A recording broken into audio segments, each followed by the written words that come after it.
saludo esta tarde a Arlene Ramírez Uresti, internacionalista y académica. Buenas tardes, Arlene, ¿cómo estás? ¿Qué tal? Muy buenas tardes. Muchas gracias por la invitación. Al contrario, gracias por estar aquí con nosotros y hablar de estos temas, de este tema. Ayer, el inicio de esta visita de trabajo del presidente Andrés Manuel López Obrador a los Estados Unidos. El presidente Biden pudo estar nada más ayer, hoy ya atendiendo otros compromisos en su agenda internacional. Pero lo que se dijo ayer, Arlene, respecto, si tú me permites y ahorita me sacas de dudas, tema migratorio y tema energético como en un segundo plano, digamos, de los principales que se abordaron ayer en esta comunicación en la oficina Oval. Sí, desde luego. Fíjate que el tema migratorio, como bien lo apuntas, Adán, es un tema que preocupa, que sigue siendo nodal, ¿no? La columna vertebral de la agenda bilateral México con los Estados Unidos. Definitivamente hay muchos temas que se han quedado en el tintero y que a partir de todo este encuentro y de la preparación del mismo, e incluso a partir de la reunión que hoy se sostuvo con los líderes empresariales de México y de Estados Unidos, pues creo que una de las cosas más importantes que podemos rescatar justamente es la parte, ¿no?, de ¿qué tanto se avanzará a partir de esto? México adquirió compromisos importantes el día de ayer. El presidente López Obrador ha comprometido 1.5 billones, ¿no?, para la infraestructura migratoria, que a todas luces nos suena, por supuesto, a un muro fronterizo, pero también, por supuesto, que temas, por ejemplo, como la compra de leche en polvo, como temas energéticos, como bien lo apuntas, y pues bueno, la reunión se antoja todavía, ¿no?, para que en lo subsecuente los expertos de cada una de estas áreas puedan darle seguimiento y puedan aterrizar en realidades y ya no en discursos. Ahora, llamó la atención también mucho esto de este ofrecimiento de que los estadounidenses en la frontera puedan pasar a comprar combustibles acá a México.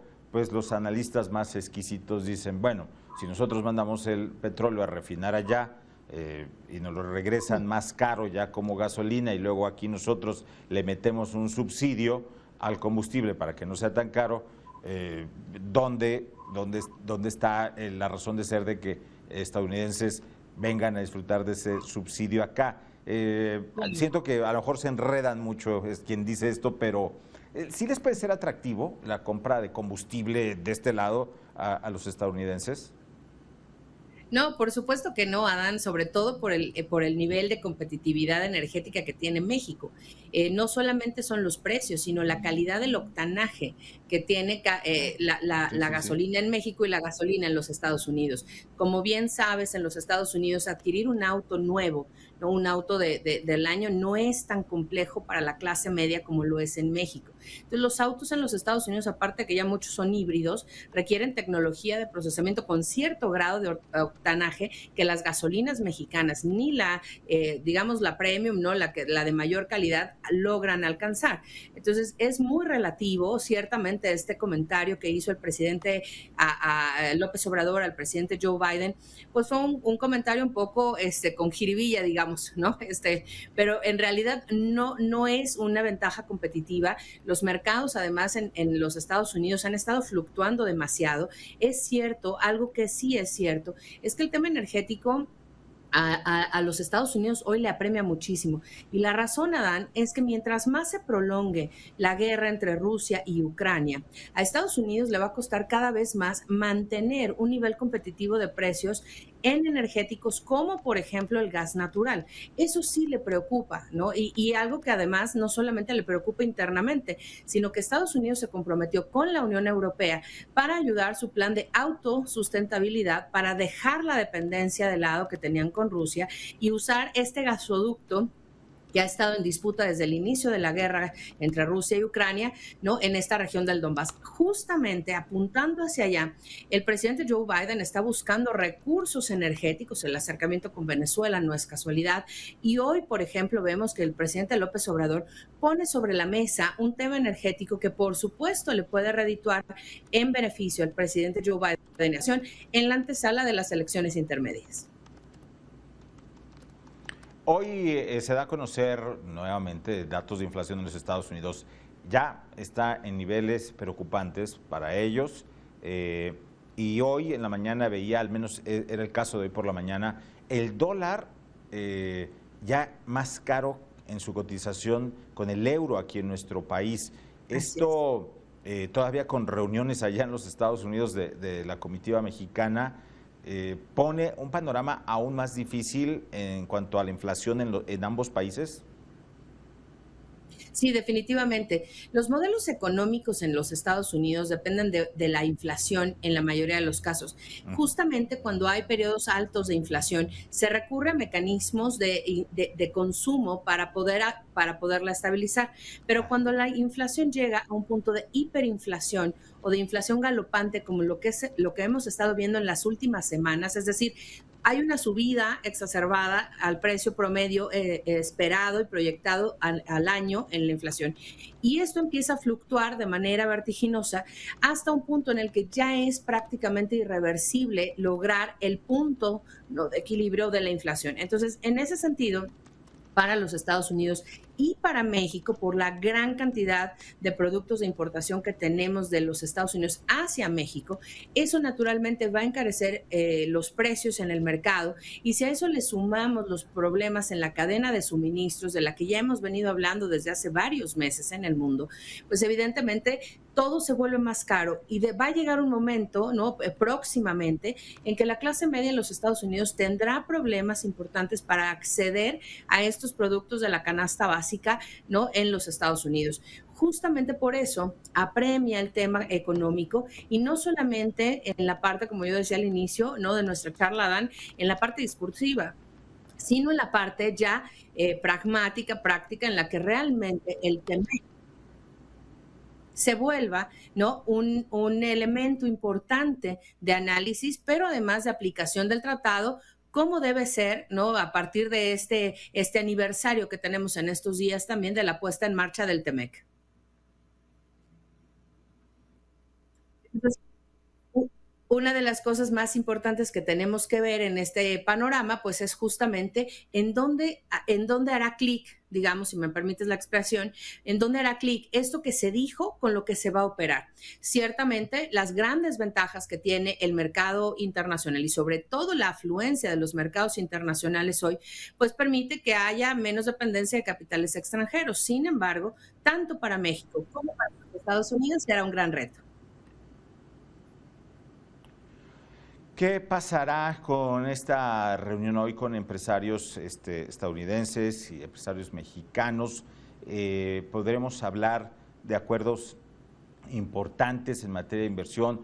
Vi por ahí al CEO de los ferrocarriles de Kansas City Southern. ¿Es importante las inversiones que se puedan realizar o que se puedan anunciar después de estas reuniones? Sí, Adam, definitivamente. Fíjate que más que traer ya acuerdos vinculatorios en materia de inversión, algo que busca la reunión del día de hoy es darle certeza a los inversionistas extranjeros. México ha tenido un panorama político bastante convulso y nos guste o no, la relación México-Estados Unidos no está en su mejor momento. Eso se refleja también en las calificaciones que han dado los organismos calificadores de grados de inversión, pero también se ha visto reflejado en el nivel de inversión que se ha quedado en México en los últimos años. México ha tenido, ¿no?, cierta estabilidad, pero no un rendimiento óptimo en la atracción y en la permanencia del capital. La reunión de hoy pretende no solamente dar confianza e certeza, sino de entrada es darle digamos, la certeza mayor de que el presidente y su gobierno tienen interés en seguir atrayendo capital. De hecho, parte de este discurso que se ha pronunciado el día de hoy justamente va en ese sentido, decirle a los inversionistas extranjeros que el gobierno de México está en la mejor disposición de garantizar las condiciones que permitan la llegada y la permanencia del capital extranjero en la parte de inversión extranjera directa. ¿Por qué lo hace así tan enfáticamente? Porque como tú sabes, la inversión extranjera directa que llega a través de los mercados financieros, pues no ha tenido tantas disrupciones. Sin embargo, por el tema del aeropuerto de Texcoco y otras obras de infraestructura que se han pausado deliberadamente, la inversión extranjera directa ha tenido disrupciones pues que no han dado la mejor cara a los inversionistas. Estaremos entonces viendo en los próximos meses, sin duda, el seguimiento de estos acuerdos y sobre todo en el tema migratorio. Las caravanas, pues lamentablemente no paran, y digo lamentablemente porque es una situación complicada la que viven los migrantes esperando de este lado de nuestro territorio, porque no hay capacidad para atenderlos. Entonces seguiremos viendo el avance en cuanto a temas migratorios después de estas reuniones, y seguramente seguiremos viendo la presencia de mucho migrante centroamericano, sudamericano y mexicanos, por supuesto, en su paso hacia los Estados Unidos. No creo que sea algo que disminuya en lo que resta de este año, ¿no? Por supuesto, porque además déjame decirte algo, el término del programa Quédate en México, ¿no? que hacía, digamos, obligatorio la permanencia en México, no implica que los migrantes van a pasar automáticamente al otro lado. El tema de las visas que se propuso, las visas de trabajo, aplican únicamente para cierto sector y bajo ciertas condiciones, y no está autorizado, o sea, se puso sobre la mesa, pero todavía falta mucho cabildeo y falta que pasen las elecciones intermedias para el presidente Joe Biden, ¿no? En esta parte, y veremos cómo se reconfigura el mapa político en los Estados Unidos a partir de noviembre. Sin embargo, definitivamente no podemos esperar que las caravanas migrantes ni la oleada de migrantes baje con esta conversación que se tuvo el día de ayer, porque la razón principal de la migración tan intensa son las disrupciones en cambio climático. Es el tema de las sequías, la falta de productividad del campo, los desastres naturales.